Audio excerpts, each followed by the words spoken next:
Loretta Young? Mr. Bentley's having some people over here at the house tonight, and he'd like to know if you would come. Uh-oh. Miss Young, Mr. Bentley told me to tell you that would be after dinner. That's right. Bye-bye.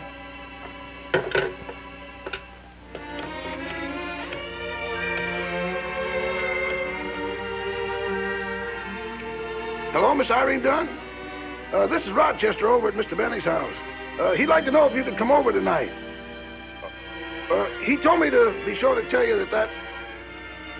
Oh, that's right. I forgot. You've been here before. Goodbye. Cigarette, anyone? Thanks, Paul. There aren't any. Oh, that's our Jack. Mm-hmm. Here you are, Bill. Thank you. Well, hello, everybody. Oh, Glad you could come. Everybody comfortable? Yes, sure. Good, good. Cigarette, Jack? Oh, thank you.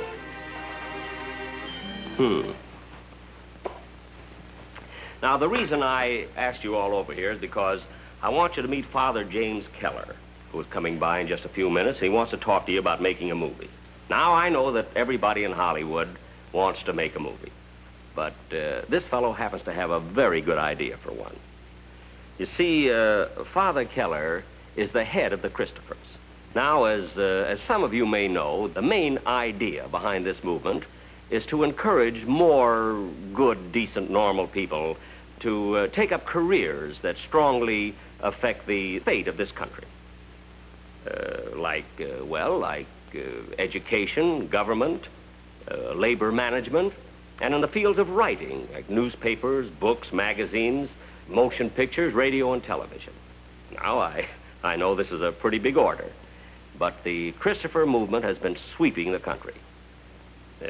So much so that it has reached a point where Father Keller has been able to cover only a small portion of the invitations for talks on the Christophers. And he thinks that a picture explaining the idea would be a good substitute for a talk. I think it's a good idea. I think it's an excellent idea, don't you? Father Keller. Oh, hello, Father. Hello, Father.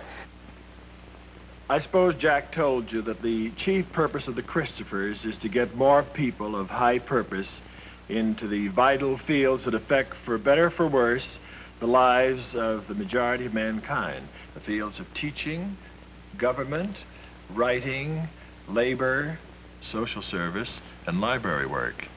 And Jack mentioned that we were interested in one picture. As a matter of fact, I'd be interested in lots of pictures on the Christopher idea, because I don't know of any medium in which we could reach the millions of people more effectively through the motion pictures. Anne, you seem to have a question. Well, you know, I suppose it is a good thing to get into one of those fields, but, Father, it's not quite so easy for young people to get any kind of job these days. Well, that's just the point, Anne. As long as it is difficult, why not try for a job that counts? Instead of just taking something where you're filling in time between 9 and 5, why not get a job where you're doing something, a job with a purpose? Oh, a job with a purpose. So you can whistle while you work. Yes, very good, Anne. That's the way to put it. Whistle while you work. But it's really much more than that, too. I'm convinced we're on the brink of the greatest peace the world has ever seen, or the worst disaster. You make it sound like a matter of life and death, Father. But, Bill, I really feel it is. Here we are in the greatest country in the world, about the only country left intact. And whether we like it or not, I'm afraid, as America goes, so goes the world. Why, Father, that's a frightening thought. Yes, Loretta, but a glorious challenge. It's a wonderful time to be alive. Just think, a little handful of people can change the whole course of history. Well, maybe more than a handful. I mean, just that, a handful. 1% is nothing more than a handful. And just think what that 1% has been doing to mess up the world. And they get in the fields that count. That's right. You never see any of those, pardon me, Father, chaps out at the ball game selling hot dogs. No, you don't. You're right, you are, Paul. They're in there pitching. Call them what you like, they have one thing in common. They hate the basic truth on which our nation is founded, that every human being is a child of God, and that he gets his rights from God, and that the purpose of state is to protect those God-given rights. every one of them, get into fields where they can eliminate that truth. So the purpose of the Christopher movement is to spark enough people to get them into the same fields and work as hard to build as they do to destroy. Yes, Bill, that's just it. I'm really convinced that we can find enough people who will be fired with the love of God and country, who will gladly get into these vital fields, dedicate their lives, and get into government and teaching and all the rest of these important spheres, and work hard to keep in there that basic truth in which our country is founded. To be for what these other people are against. The number one item is the Declaration of Independence. No, that's not everything, but it's mighty important. I don't think many people realize the close connection that the founders of our country explicitly stated was between God and country. Over and over again, they emphasized that was the cornerstone of our liberty.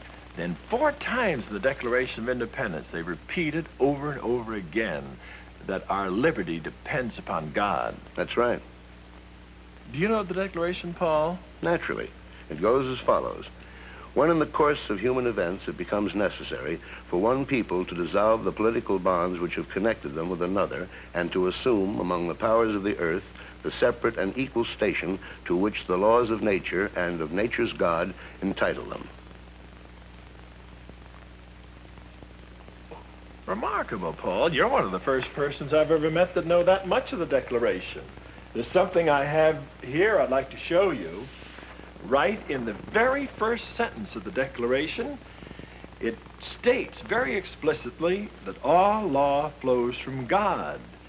And then there's another reference to God in the very next sentence. The very next sentence?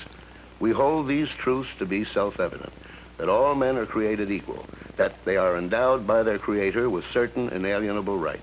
Amazing, Paul. And he knows it word for word, too. Here's an odd thing about that second reference to God. It wasn't in the first version at all. It's a straight write-in. Here it is, a photostatic copy of the original draft. The first version said, all men are created equal, and from that equal creation, they derive certain inalienable rights. But apparently they want to emphasize the point still more.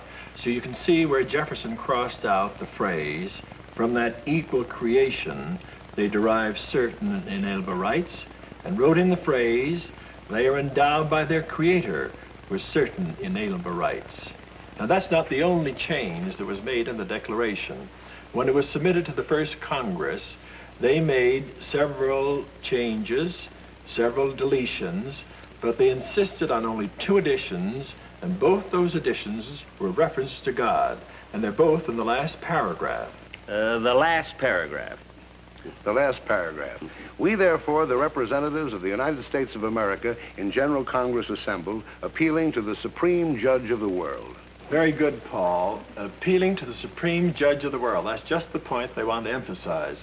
And then again in the last paragraph. And for the support of this declaration with a firm reliance on divine providence.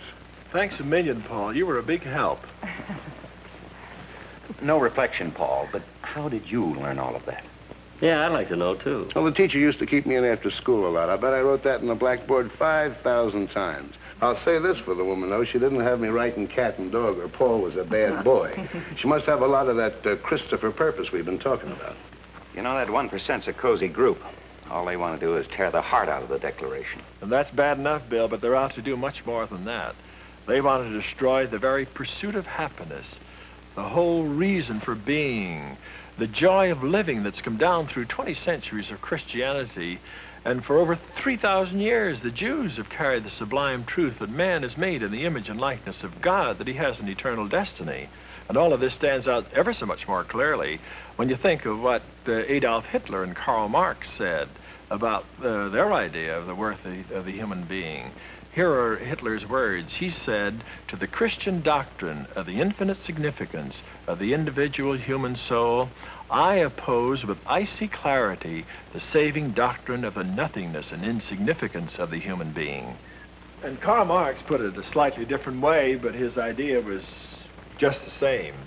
He said, the democratic concept of man is false because it is Christian. The democratic concept holds that each man is a sovereign being, This is the illusion, dream, and postulate of Christianity. Then our position is crystal clear, Father. We say man is a creature of God, responsible to God. That 1% say that man is a nobody. Yes, just a nobody worth about $1.89, just a bunch of chemicals. And they don't want men to know his sacred worth, and that's why they swarm into every field they can to eliminate every trace of man's dignity. They want to wipe it out, eliminate it from the face of the earth. Well, is it correct to say, then, that the Christophers are an anti-communist movement? No, the problem as we see it is this. It's getting good people in, getting the good citizen to do his part in saving our country and saving the world. And so, the Christopher approach emphasizes the affirmative, the constructive, doing something positive. We say that it's much more important to chase good people in than is to be too preoccupied chasing evil people out, essential as that is. I don't know how many of you realize it, but according to reliable estimates, 60% of the parents of America don't want their own children to work for their own government. Can you think of any quicker way to wreck any country? Then, on top of that, 1 million teachers are needed in the schools of America. 6,000 little public schools have closed because of lack of teachers. Fewer and fewer parents are encouraging their children to take up writing careers. 17,000 librarians are needed. Tens of thousands in the social service field. I could go on, but it's more or less the same old story of what happened in Germany. Most of the good Germans wanted good government, good education, good everything else. But they didn't want to be bothered. They wanted somebody else to do it. You know the old story, everybody wanted to eat, but nobody wanted to cook. We know who wound up doing all the cooking. Yes, Jack, and the world has had indigestion ever since. The Nazis weren't strong in the beginning, but they swarmed into every vital field. The lines were drawn then and the lines are drawn now. We're either for God or against God. If it's the latter, we'll pay the penalty and soon. William Penn said something along that line about being ruled by tyrants. I remember he said... Those who are not governed by God are ruled by tyrants. Is that what you meant, Irene? Yes, Father, something like he said was what I meant. Well, anyhow, that's where the Christopher approach comes in. We feel that something can be done, and soon. As soon as there are more people turning on lights than they're turning them off, there'll be a wonderful change for the better. Just recently, I finished a quick trip around the country. I gave talks in 23 cities, 95 talks, a little over 4 weeks. Every place you go, you find wonderful people, all ready and set to do something to change the world for the better. Yes, Father, the woods are full of good people. Now all we have to do is get them out of the woods. Father, you mentioned that you had been all over the country and you met some very fine people. Could you give us an example, for instance, of some constructive thing that has been done? I certainly can, Loretta. I can give you hundreds of them. But here's one that I think will interest you in particular. I was down in Texas not long ago, and I met this 23-year-old Baptist school teacher. She said she'd read an article about the Christophers in a magazine. And the point that she liked best was its emphasis on what little people can do to change the world for the better. She said, and it was wonderful to hear the way she said it, she said, you know, for the first time in my life did I realize a little person like myself counts. And then she went on to explain that she was teaching in schools. It was hard work and so forth. But she said, most of the girls I know are getting out of the teaching field. They say there's not enough money in it. The pay is too low. Well, after all, Father, they do have a point. They don't make very much money, do they? That's right. Well, there's something in Father, is it even a living wage? Well, I think for most it is, Loretta. It's a living wage, but for many not. And that's part of our job, to get a better wage for them, too. But this girl had a very fine solution for the present. She said she was going to stay in there teaching, And moreover, and this was the important point, she said, I'm going to become a committee of one and get as many girls as I can to get in the teaching field. It was wonderful to hear her enthusiasm. And then she said, I got my first recruit yesterday. Father, tell them one about the young fellow in the gas station. Oh, yes, there's a nice point to that story, Jack. This young Negro student was working his way through college, trying to support his family. He had a job at a filling station. A little bit of prejudice developed, and about 10 or 12 people stopped buying gasoline. The man, or the owner of the station, was quite worried. It was only a small business that he had, and he felt that he had let the man go. Word got around, and this little housewife heard about it, and she felt she should do something. She'd caught this Christopher idea. She should reach out to the world, and here was a specific opportunity. So in a very nice way, she walked down to the station and asked if there was anything she could do. And this man was so surprised. He said, well, you're the first one that's offered to do anything. Everybody's complaining. Nobody's doing anything. But she said, how many customers would you lose if you kept him? Well, he said, I don't know, about 20 maybe. She said, if I go out and get you 20 new customers, will you keep them? He said, I certainly will. She went out and got 25 new customers. One of the big magazines picked up the story and carried it to at least 15 million readers. I dare say that maybe 1 million people have done things through her example. She wanted to reach the world. Well, she did reach the world. Oh, Father, that's a marvelous story, and that's what the Christophers can do, huh? I could tell you thousands of stories like these. Each one emphasizes over and over again the big things that little people can do. I'm convinced that God will bless any old fool who will try. I don't think he'll bless the smartest person in the world who says it can't be done. You know, our forefathers left us a wonderful pattern, a heritage we should cherish. Each one of us can play a part in preserving it.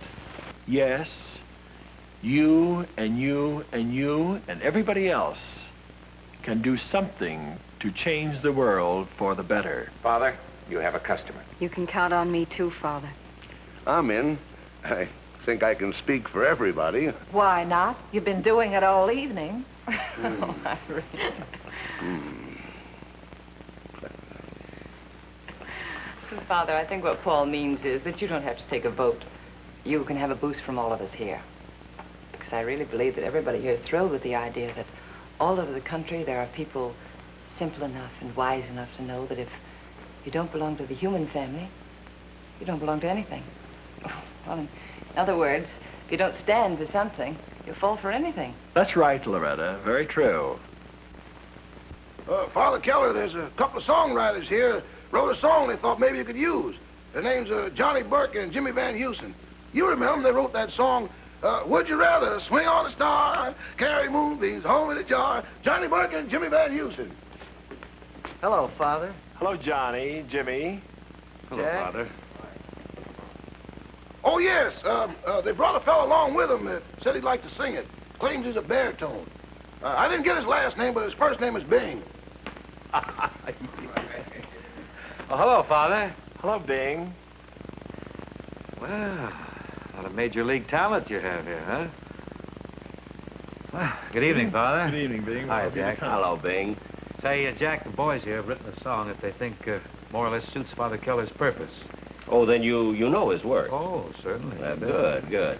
Say, did Father Keller tell you about the Declaration of Independence and the pains our forefathers went to in writing this beautiful document? Yes, he did, Jack. In fact, that was sort of the inspiration for the song. I hope it fits, Father. In any case, here it is. The dream I'm building is early American. Something that won't go out of style. It makes you feel that life's worth living the way they must have felt that first Thanksgiving. You sure get sold on that early American. After you look around a while, so I'm building a dream for someone who likes early American.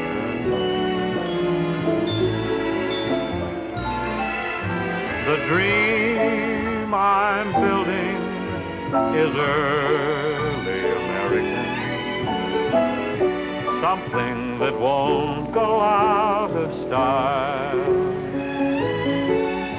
It makes you feel that life's worth living the way they must have felt that first Thanksgiving. You sure get sold on this early American. After you look around a while, so I'm building a dream for someone who likes early American.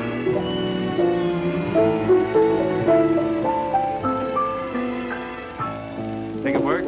Thing is wonderful. Thank you, Really boys. swell. Bless you. Thank you, Father. Oh, here's a telegram for you, Father Keller. Oh, Rochester, thank you. Would you mind holding this, please? Not at all.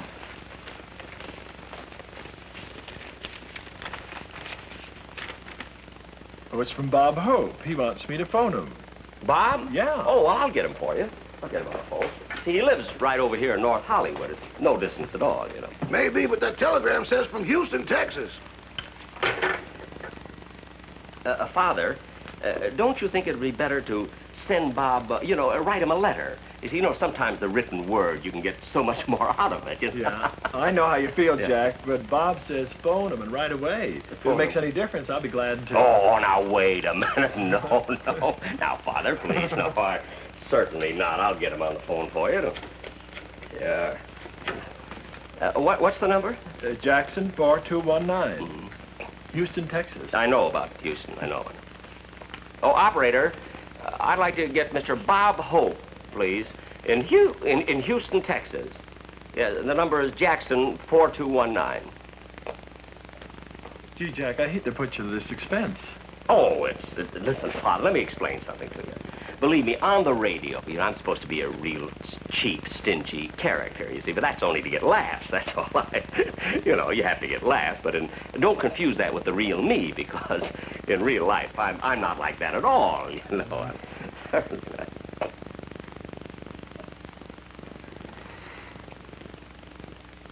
Here he is, Father. I'm all right. Hello, Bob.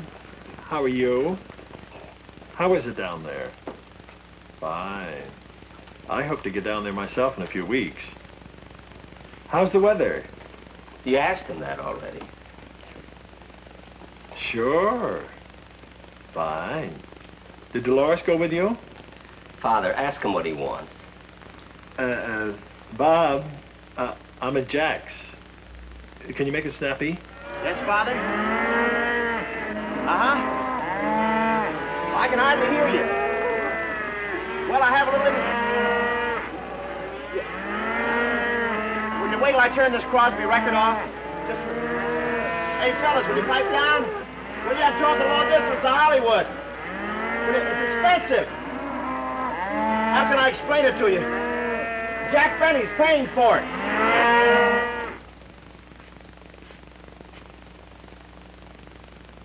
Father, I just saw a miracle.